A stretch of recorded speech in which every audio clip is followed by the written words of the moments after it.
Water. It's good. You should drink it. You know what else you should do? You should go to a place where there is water and catch fish. You know why you should catch fish? Because fish are full of protein. You know how you catch fish though? You need a boat. And if you don't have a boat, maybe you need to check out Makunouchi Fishing Boat because they have an awesome boat hosted by a guy who lifts giant ice chests, carries them to the boat, and then helps you on your way, and you catch a bunch of fish and you have a good day. Makunouchi Fishing Boat. Makunouchi Fishing Boat is only available in the area that we are located at. Please call right now and get 10% off your first 3 minutes of fishing. That's 1-800-555-BOAT. That's 1-800-555-BOAT.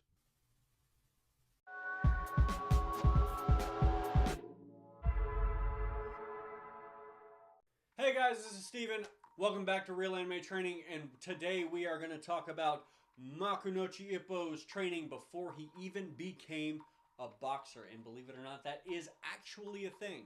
Long before Ippo ever set foot in the Kamigawa boxing gym, he was building strong and sturdy muscles by helping his mother on their family fishing boat. There's a lot of physical labor that goes on in working on a fishing boat. You got to carry giant ice chests to keep the fish in. You have to carry nets. You have to load a bunch of stuff on the boat. And doing that can get you pretty strong. I don't know if you've ever seen people who fish for a living. Not, people who are, like pro fishers. But like people who actually go out to the ocean and fish. Those guys are in pretty good shape. Ippo is not really any different than that. Except he's the only guy in his business that can do any of that heavy lifting.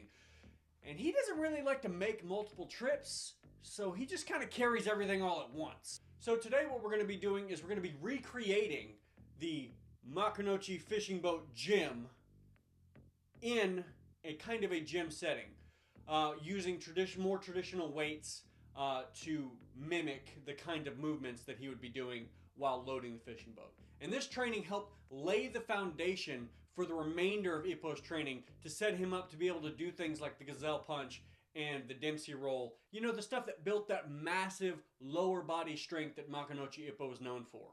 So no more beating around the bush, guys. Let's get right into it. This workout is designed to be done in the early morning before your normal road work. So before you do any running, you should get your lifting done so that you can get the strength work out of the way, and then the rest of the day is pretty much based on endurance and skill work. The first exercise is a farmer's carry, in which you will carry a dumbbell in each hand for 25 meters. You'll rest for 30 seconds, and you'll do that a total of 10 times. Make sure that during your rest period that you put the weights down in between your sets. Walking with a farmer's carry is a little bit different than walking normally. You want to make sure that your center of gravity is a little bit lower and that you're not bouncing too much because it's going to wear on your shoulders. Pull-ups are as many reps as you can do in one set. So if it's 1, 5, 15, however many it is, just do them until you fail. Next, we'll move on to a dumbbell bent over row with the same weight that you use for the farmer's carry. So you'll probably have to start a little lighter with all of these weights just to make sure that you can complete the exercises. The next exercise is a set of squats, and you can alternate these daily, so you can do back squats one day and front squats the next day. You're going to do 10 reps, and you want to make sure to be able to complete those reps relatively easy because you're going to be going up in weight as time goes on. Whatever variation of squat that you did that day will carry over into the next two exercises. You'll have a back carry or a front carry for 100 meters. And that's another reason we want to start with a relatively light weight, because in either of those positions, carrying a weight for 100 meters is going to get pretty tiring. Brace your core because it's going to be really tough. After a minute or so rest, you can go ahead and pick the weight back up and do 10 walking lunges per leg in the same position that you did the carries and the squats in. Your legs and your core are going to be tired. So if you picked a weight that is too heavy for you, this is probably the time that it's going to show you that it's too heavy for you. You want to be able to complete this workout, all of the exercises and the reps, with the weight that you chose. Now we're going to go back to the dumbbells, the same weight that we used for the farmer's carry and the bent over rows. And we're going to do 10 dumbbell deadlifts. You want to try to keep that weight close to your body. Don't let it get out in front of you. And you really want to drive through the heels and squeeze that butt. Do not move with the lower back. When you're just starting this workout, you want to start with very light weights, because I'm going to be willing to bet that you are not used to doing this 5 days a week. And so doing that sort of volume with weightlifting is going to require you to start a little lighter, even if you're used to lifting weights, because you're going to be doing similar movements on kind of a daily basis. So we're just going to be building that foundation over a long period of time. So it's okay to start lighter and then progress very slowly. Add weights when you get comfortable, not necessarily when you're able to complete that particular exercise. You could complete it and still be completely wrecked from that set, and you wouldn't want to necessarily go up the next day.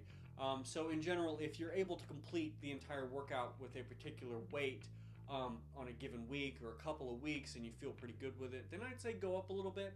And then your gains are going to be slow over time, but they're going to be sure gains. They're not going to be gains that you go, I put on 20 pounds on my squat and then it lasts 2 months and, then I lost 10 pounds on it because I hurt myself. As always, make sure that you're warming up before the workout and that you are stretching after the workout. If you don't have a warm-up or a stretching routine, you can check those out on realanimetraining.com. The Real Anime Training warm-up and the Real Anime Training stretching routine are both there if you don't have one already. Thanks for watching, guys. I hope you really enjoyed this workout. I know that it's probably one of my favorite lifting workouts that we have on the blog. And I like it because it also goes in with the entire Hajime no Ippo training program, which we also have on the blog, so check that out too.